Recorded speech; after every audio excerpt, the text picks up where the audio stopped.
பிரிவுகள். ஓகேங்களா? எதோட இயற்கை பிரிவுனா இப்போ முதல்ல பாலிட்டில என்ன பண்ணுவோம், மத்தியத்துல பார்ப்போம், அடுத்து மாநிலத்தை பார்ப்போமா.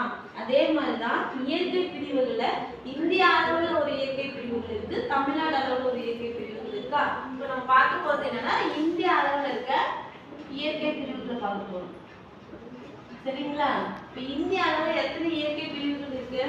6 இருக்குன்னு சொன்னோம்னா, ஃபர்ஸ்ட் என்னது வடக்கு மலைகள். ஓகேங்களா?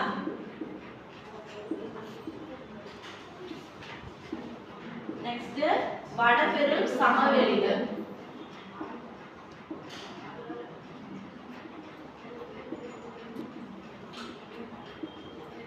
நெக்ஸ்ட் தீபகற்ப பீடபூமிகள்.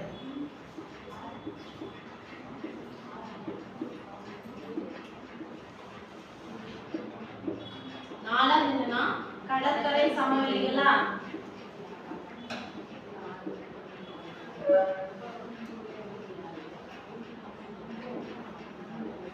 அஞ்சாவது தீவுகள். 6 பாலைவனங்கள்.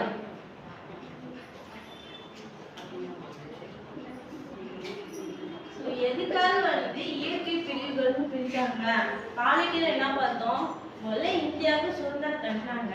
சுதந்திரம் தந்த அப்புறமா ஒரு ஆட்சி தலைவர் வேணும் நம்ம நாட்டுக்கு அப்படின்னு குடியரசுத் தலைவர் ஒருத்தர் வந்தாரு. அதுக்கப்புறம் துணை குடியரசுத் தலைவர் ஒன்று வந்தாரு, ஆளுநர் மாநிலத்துக்கு, அடுத்து முதலமைச்சர், அதுக்கப்புறம் யார் வந்தாங்க, ஊராட்சி மன்ற தலைவர் வந்தாங்க, அப்புறம் ஊராட்சி தலைவர் வந்தாங்க, அதுக்கப்புறமா வார்டு கவுன்சிலர். இந்த மாதிரி மக்களை ஒரு ஸ்டேஜ் கொண்டு போகணும், எல்லாமே மேல அதிகாரத்துல இருந்து கீழே வராது, அதுக்காக ஒவ்வொருத்தருக்கும் ஒரு ஸ்டேஜ் வேணும் அப்படின்னு பார்த்தோமா.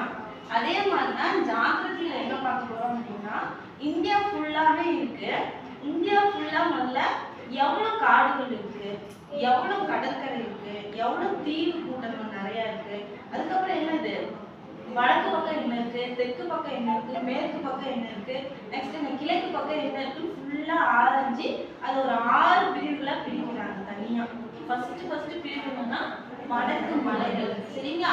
வடக்கு மலைகள் என்ன அப்படின்னா இது இளம் மலை அப்படின்னு சொல்லுவாங்க, இளமையான மலை அப்படிம்பாங்க வடக்கு மலைகள். இந்த பக்கம் பாக்குறோமா, வடக்குல ஃபுல்லாவே என்னது பனி பிரதேசம் மாதிரி நிறைய இருக்குமா, அதனாலதான் என்னது இளமையான மலை அப்படின்னு எதை சொல்லுவாங்க, வடக்கு மலைகளை சொல்லுவாங்க. ஓகேவா? இதுல முக்கியமான ஒண்ணு என்ன இருக்குன்னா பாம்பே முடிச்சு அப்படின்னு ஒண்ணு இருக்கு. ஓகேங்களா?